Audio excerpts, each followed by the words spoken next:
you've got to be a little bit careful in corporate around challenges. So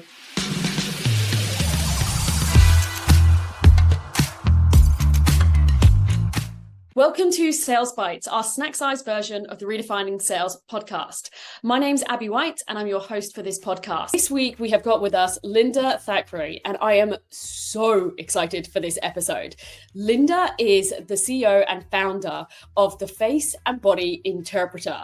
So Linda's specialty is face and body readings. Now, I came across Linda when I was on a weekend away at a spa retreat, and she was one of the guest speakers. I popped along because I thought it'd be interesting. And when she asked for a volunteer in the audience, of course, I couldn't help myself and put my hand up.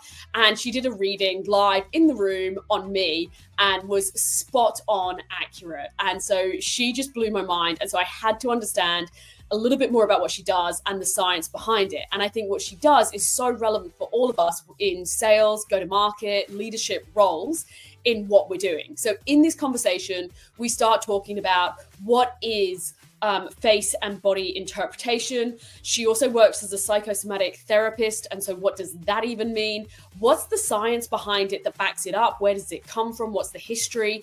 How can we apply it in a sales, in a customer facing leadership role, also with our employees and our colleagues and so on? So how can we apply it in our roles at work and at home? So I really hope you enjoy this episode. It is something that's a completely different angle and spin on how we can drive better relationships with our customers, better sales, better growth through actually building that rapport and connection through face and body interpretation. And then how do you coach people through, like I always remember someone I was speaking to about micro expressions saying that she does a lot of presenting, she does a lot of workshops. And she was saying she also had to really develop the skill set of then also, what do you do with that information? You know, when you walk into a workshop and you're the presenter and you see, and I know this is a slightly different field, but you walk in and you see that actually 90% of the room are really not impressed to be there, really not impressed at you, and you're getting a lot of feedback and you've kind of got to carry on presenting. I guess it'd be interesting as well, in your context around understanding some of the psychosomatic therapy, face reading, how do you also process that information and then it's almost use it for good? I guess I'm not articulating that very well, but it's a level of, it's one thing reading the information, it's another thing then doing something with that information is probably where I'm trying to get to. And I guess that's where the psychosomatic training comes in, because it creates an atmosphere where you're actually looking at the holistic part of the body. You're not just looking at the face, you're looking at the body language, how the person stands, their posture, their breathing. All of that affects their confidence. And it also talks about, you know, predispositions or biases they come into the world with. So as we're looking at that, and I'll give you an example because I've just this morning been doing hands. And in the same way that you can do face reading, you can do hand reading, foot reading. And when you don't see somebody's face and you're only working with their hands, even some things as when a person leans forward and shakes your hands, the style of how a person shakes your hand tells you about their personality. So the example I was giving today, this finger, the index finger, when the index finger goes to the mouth and the mouth is held quite tightly shut with the finger, you know that the person is holding back. This is known as the judgment finger. So when there is the judgment finger holding back communication, you know immediately that that person has a different point of view to what you're conveying as a presenter or as a teacher. So you have a choice. You can either go, Abbie, so do you have a different opinion? Would you like to share what you're thinking? So you would either invite that person to come to the table with what they're actually thinking, where they're clearly holding back what they want to say. Or you might go, Abbie's got a different opinion. Maybe I won't ask Abbie what she thinks. Not going to anger the beast. Yeah. So you could choose, right? But actually understanding that it's such an effective tool to be able to engage. And then if there is a little bit of misunderstanding, then you're actually addressing that core issue quickly and getting a different perspective.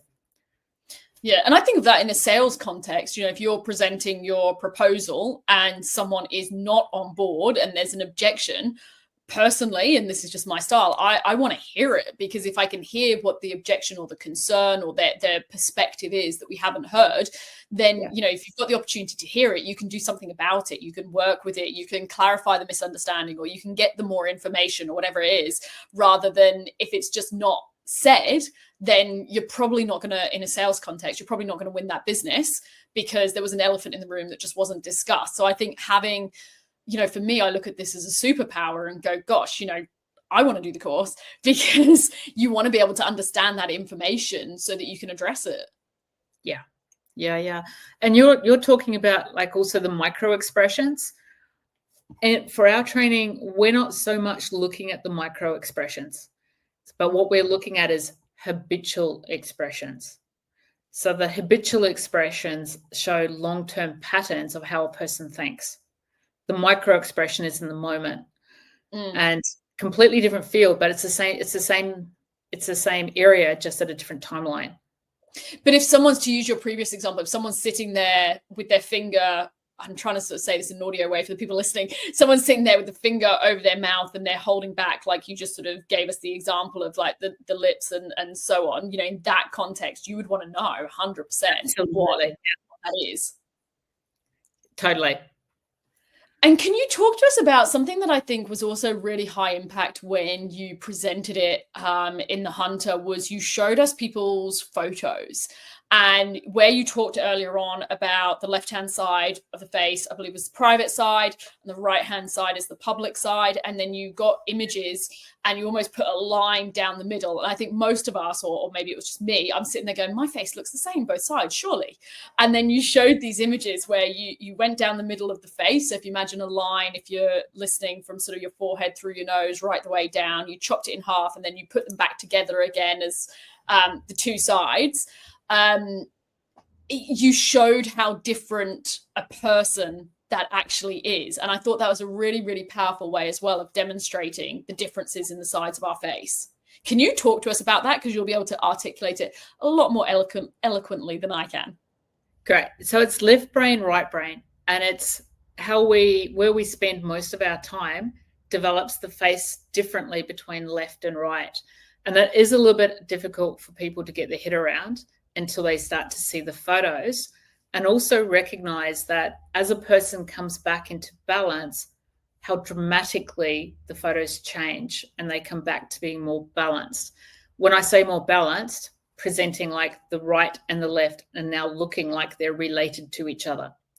So in the example that I gave, when I first started this work, I was out of balance. So I was presenting to the world, happy, vibrant, confident, all's okay. And yet on my inside world, it was not okay. As I did the work, they started to look more like triplets. So, and I think it's the time frame that what we notice is the difference. But let's just take this in a corporate space. Can I give you an example? Loved you to.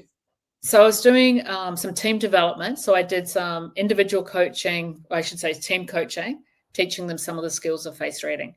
And there was one girl that I noticed that whenever I saw her, always smiling, always, regardless of the context. She was beautiful, sweet, most loving person to work with. But she worked in a male-dominated area, and her job was cold sales. Yeah, so ringing people out of the blue, and not really having long-term customers. It's like you develop that customer and then you're on to the next. So I said to her, so what happens in sales when the males that you're dealing with don't take notice of your charm? Yeah, or your smile. And she just looked at me and she just went, yeah, that's not good. And I asked her to give me some more details. And so what she shared with me was that she had anxiety, yes, afterwards. And so there was certain people, not most of them, but certain people that she wasn't able to actually get to the stage of selling because she wasn't relying on her sales ability. She was relying on her gentle, smiley face to actually win that customer over as a starting point. So the technique that I got her to do, we actually look at the right-hand side of someone's face when we meet and greet them. So majority of people look at the right. It's my analytical side. meets your analytical side. If I shake your hand, my right side, my analytical side meets your right side. So I got her to look at the left-hand side of this person's face. So I said, next time you feel intimidated, take a breath, just look at the left side, because the right side is also the mask that they have developed. And she was so excited a couple of weeks later to share with me that it was one of the best meetings that she had, because instead of relying on charm, she could actually just take a breath, center herself, take a look at, this is a human being I'm speaking to. I can actually speak to this person and share the technical aspects and the sales aspects that she already had. It can be very powerful. Yeah, I love that. That's a great example. And a couple questions. Obviously now we're in a hybrid world that we're all used to, where, you know, like we are now, we're virtual, and you've still, you know, been reading. You can't see my hands. You can't necessarily see, well, you can see my sort of probably like chest upwards. But does this differ in a virtual context when you're having a client meeting or first meeting someone? No, it makes no difference for me whether you're face-to-face or online. If anything, sometimes being a little bit more virtual, you're actually looking directly at the person's face, whereas sometimes in a face-to-face meeting, you've got like more distractions. You're not actually so intently looking at the screen and directly at their face. So you can actually pick up more sometimes through the online platform. And if I was working with you online, then I would have your photo on screen. So you're then looking at your face on screen. So you're able to analyze yourself differently than if I'm speaking to you face to face, where I'm looking at you, but you're not necessarily looking at you. And if you are, it's like a mirror. So I find the online context, particularly with face splits, fantastic. Yeah, interesting. And I guess the last one, and I'm deliberately asking these questions. So one, you know, I walked away from meeting you just going, oh my gosh, this is so high impact. I've got it on my hit list. You know, it's absolutely something that I need to do. And it's a skill to sort of really learn and develop that I think is super powerful, both personally and professionally. And I want to sort of address any of the questions that someone might be sitting there thinking. Does it have any variance around different cultures, different ethnic backgrounds, in terms of, is there any differences there that you have to take account for as you're learning this skill set? You gave the Aboriginal example earlier, and that sort of sparked my thinking on that. Yeah, look, there's some countries that are more known for being technical in what they do. Like you've got a high percentage of engineers. You'll notice that some of their facial characteristics also share certain commonalities. So it is global. You can take the features and get a better understanding of people globally. But in some areas, there would be some cultural considerations with areas that culture may be particularly good at. Okay. So in terms of then moving this forward, I'm also really keen, is there any other examples that you want to share with us around practical application of this? So in the workplace, if people want to now go, yep, I'm really interested in what you're saying, how would I now use this in my teams? Are there any other examples that you feel would bring this to life for our listeners? I think in terms of perhaps teams understanding each other. Yeah, so understanding that every person has relevance and what their strengths are. You've got to be a little bit careful in corporate around challenges. So, when I'm tending to work with corporates on a one-on-one, I would go into their individual challenges. And teams themselves, I would stick more to the strengths. But as you bring to awareness what the strengths are, they're usually characteristics that they'll recognize within themselves, but the rest of the team may not know. And, some examples could be, I'll give an example with the high eyebrows. There can be some internal pressure you need to feel into things. So again, if I'm rushing you, if I'm pushing you in a team, then if I knew that was something that ideally you'd just give you 5 minutes or 10 minutes, that you're going to have a response for me, then I would know that. I'd know how to build rapport with you in a different way. And so there's some of the areas that you can use easily and effectively. I hope you enjoyed that episode with Linda. Don't forget to subscribe so that you get the podcast every single week in your inbox on a Wednesday.